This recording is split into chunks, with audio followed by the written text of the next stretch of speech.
Hello friends, welcome to my Deepshali's kitchen. இன்னைக்கு நம்ம தீப்ஷாலிஸ் கிச்சனில் ஒரு எளிமையான அதே நேரத்தில் அற்புதமான ஒரு காய்கறியை பற்றி தான் பேச போகிறோம். நம்ம சமையல் அறையில் பார்த்தீங்கன்னா அடிக்கடி பயன்படுத்தப்படுற பீர்க்கங்காயை பற்றி தான் இன்னைக்கு நம்ம இந்த வீடியோவில் டீட்டெயிலாக பார்க்க போகிறோம். இந்த ஒரு காய்கறி மட்டும் போதும் பல நோய்களை தவிர்க்கிறதுக்கு இது உண்மையாலுமே ரொம்ப உதவியாக இருக்குது.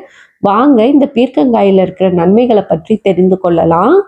இந்த பீர்க்கங்காய் பார்த்தீங்கன்னா நம்ம நார்மலாகவே சமையலில் பருப்பு கூட்டு பண்ணுவோம். அதே போல் பீர்க்கங்காய் தேங்காய் குழம்பு பண்ணலாம். இதை வச்சு சாம்பார் சூப்பும் செய்யலாம். இந்த பீர்க்கங்காயை தோலை நம்ம வீணடிக்காமல் அதை பயன்படுத்தி சட்னி பண்ணலாம்.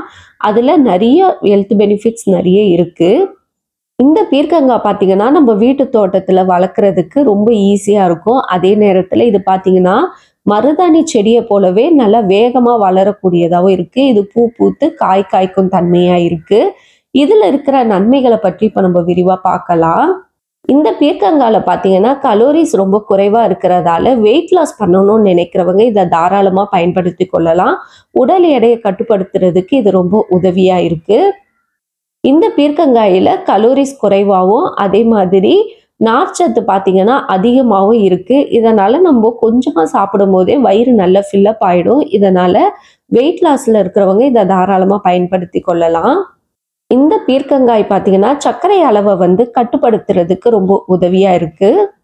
இந்த பீர்க்கங்காய் பார்த்தீங்கன்னா நல்லா டீடாக்ஸாகவும் இருக்குது. நம்ம கல்லீரலை சுத்தம் பண்ணவும் உதவி பண்ணுது. இதில் இருக்க ஆன்டி ஆக்சிடென்ட்டுகள் பார்த்தீங்கன்னா நம்ம உடலை எப்பவும் அதில் இருக்கிற கழிவுகளை வெளியேற்ற உதவி பண்ணுது. இந்த பீர்க்கங்காயில் விட்டமின் சியும் விட்டமின் ஈயும் நிறைய இருக்கிறதால தோல் மற்றும் முடி நலத்திற்கு ரொம்ப உதவியாக இருக்குது.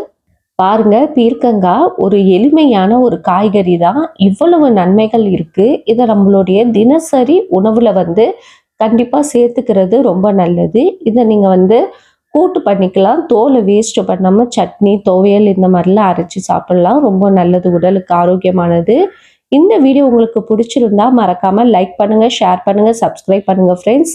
இன்னும் பல நல்ல சத்தான உணவு வகைகளை பற்றி நம்ம வர வீடியோவில் பார்க்கலாம்.